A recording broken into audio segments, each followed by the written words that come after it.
I'm Andrew. I'm Kevin. Welcome to Brojects.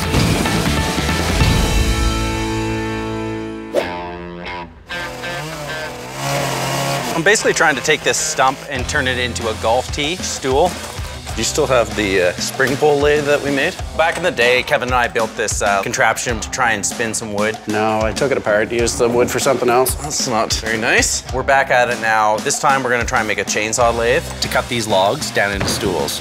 Okay, so here's what I'm thinking. If we just had little brackets that like stick in the earth or something. So maybe like a 90-degree brace and then another one.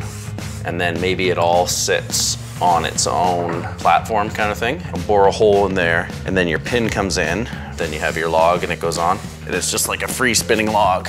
And then take your chainsaw and that spins the log, but it also cuts it. Do you think it's dangerous? Oh yeah. Maybe you need like a stop. So like posts in the ground so that if it ever does come off, it'll hit that. When you see this thing coming apart, whip the saw over your shoulder. Okay, maybe make that the base. So what we're trying to do is build a couple angle brackets. We're gonna cut down some 2x10s for the structure of our braces. Obviously we need something in here. And then cut up a couple 90s for support. Something like that. And then drill out the hole so that our threaded rod will slide through. All right, so this just basically creates the trough, right? It will be the guides on our braces so that it can basically slide back and forth. So what we got going on here is we basically made two like brackets. One of them we're gonna fix down. The other one's gonna be able to slide back and forth, depending on the width of your log. Put her on. Good? Yep. No, no, no, no, no, no, no, no, no, no, Just a little tester. Junior, don't.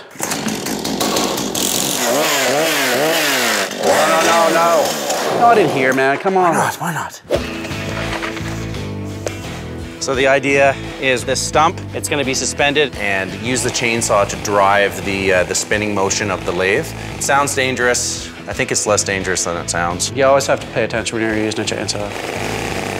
I did install a couple safety posts here, so if it does spin off and starts rolling to me, hopefully it'll hit the 2x4 before it hits me on the shins, knocks my feet out from under me, and sends me to my death.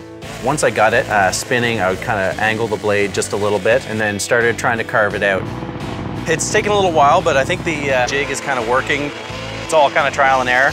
If it goes well, get out the belt sander and try and get a nice finish on this. So I tried my free spinning chainsaw lathe idea. It worked pretty well. Got a few of them done, and I think they look pretty good. They're nice and stable. They're a little sawdusty. Too bad though. See?